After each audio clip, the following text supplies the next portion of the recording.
completa e tenha continuidade, sendo a revelação especial progressiva. A posterior indica sobre a anterior. É importante que cada ato da revelação seja registrada, visando uma compreensão mais complexa da mensagem integral de Deus. Terceiro, uma revelação registrada por escrito preserva melhor a forma de mensagem de Deus no seu caráter integral. No discurso de longos períodos, a memória e a tradição humanas tendem uma fidelidade cada vez mais frágil.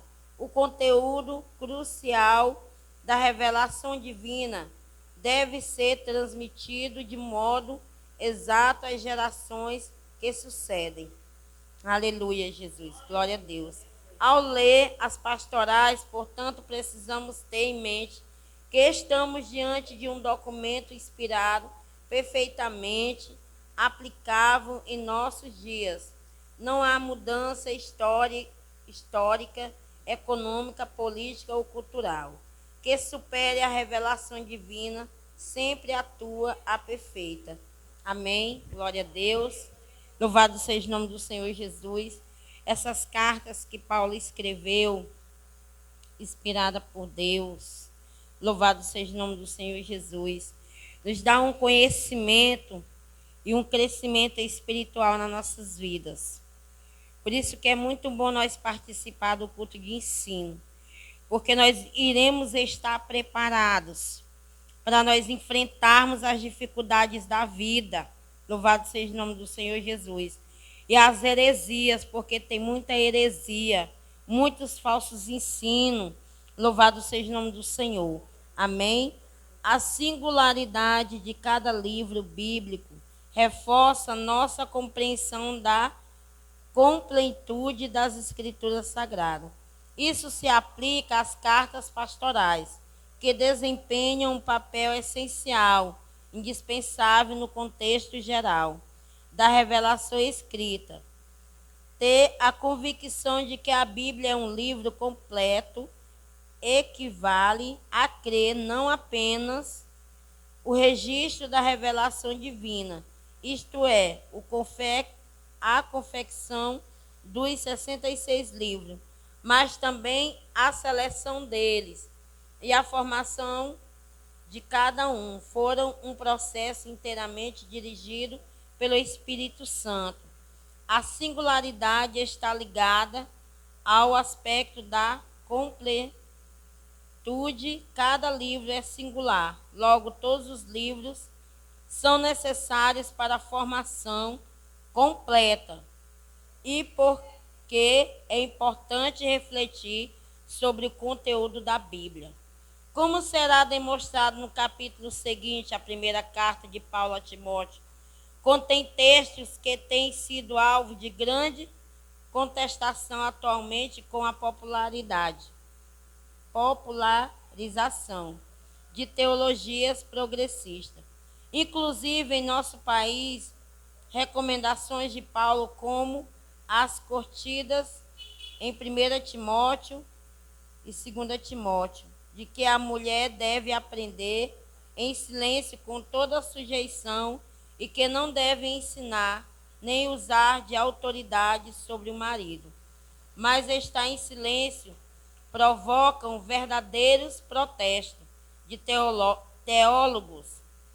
Quando isso acontece, além de um método hermenêutico que visam desconstruir o texto, os que distorcem a Escritura creram ao ponto de propor que ela precisa ser atualizada ou completamente à luz de uma visão contemporânea. Por isso, entender a completude das Escrituras é fundamental, como acentua o pastor Cláudio Correia de Andrade. Há duas verdades quando a Escritura que andam de mãos dadas. Sua autoridade é completude, impossível desassociar. A primeira é a palavra final em matéria de fé e prática. A segunda, não admitir qualquer autoridade que contrariem a Bíblia. Aleluia, Jesus. Glória a Deus. Louvado seja o nome do Senhor Jesus. É necessário que nós venhamos aprender a Bíblia e ler ela com a alma. Porque muitos pregadores que lê esse texto, já vai pegar esse texto aqui e dizer que o lugar da mulher é lá quietinha. Que a mulher tem que ficar quieta, não pode falar nada. Louvado seja o nome do Senhor Jesus. E nós precisamos aprender a Bíblia como o Espírito Santo de Deus vai nos direcionar. Não podemos ler a Bíblia e achar que é da forma que nós entendemos ela. Nós temos que ler ela com a alma e com o entendimento do Espírito Santo de Deus. Para que nós não venhamos cair em contradição e falar heresias, como eu já vi muitos pastores falando. Ah, a mulher não pode pregar. Ah, a mulher não pode ensinar. Ah, a mulher não é para ser consagrada. Eu já vi muitos pastores falando isso. Por quê? Porque lê a Bíblia de forma errada, com seu próprio entendimento e a sua ignorância carnal. Louvado seja o nome do Senhor Jesus. Se Deus não tivesse levantado mulheres na terra, Deus não teria levantado Débora como a juíza.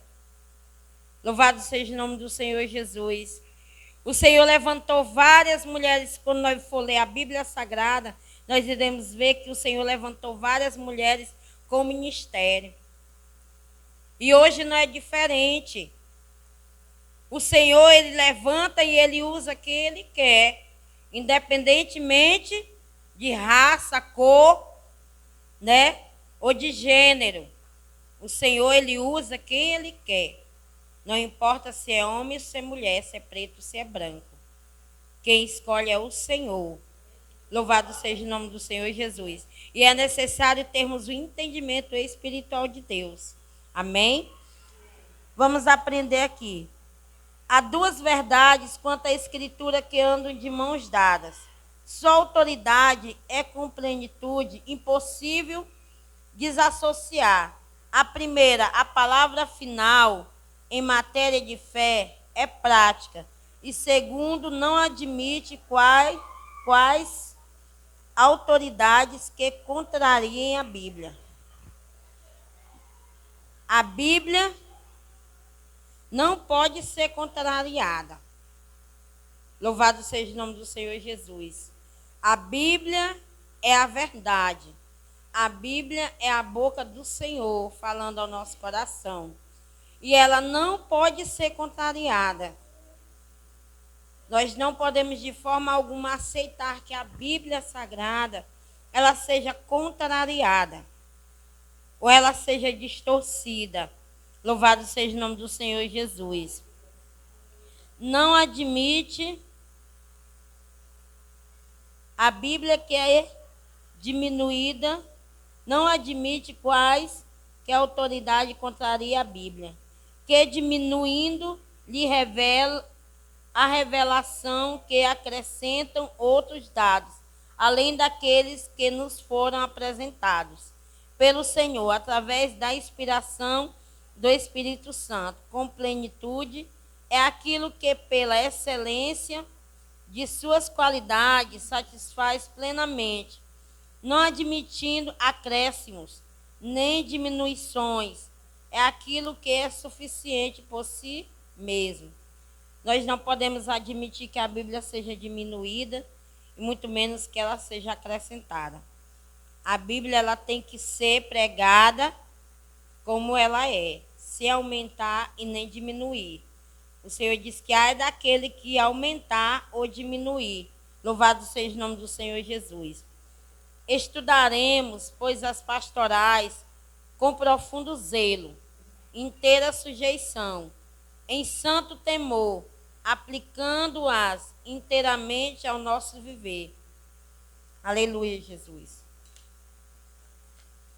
Glória a Deus. Como era comum em todas as suas cartas, Paulo iniciar a sua missiva a Timóteo com a sua apresentação e saudação. Trata-se da primeira das muitas evidências internas da autoria paulina, aceita desde os pais da igreja. Paulo, apóstolo de Jesus Cristo, a primeira pergunta que geralmente se faz é porque Paulo inicia uma carta pessoal com uma apresentação tão formal, como se vê em 1 Timóteo, capítulo 1, versículo 1. Ora, se o apóstolo estava escrevendo para alguém tão próximo dele, Timóteo, seu verdadeiro filho na fé, então qual a necessidade de fazer uma referência tão expressa do seu apostolado? Duas razões apresentam-se para isso. A primeira é facilitar para Timóteo a execução das instruções que Paulo está para ministrar. A segunda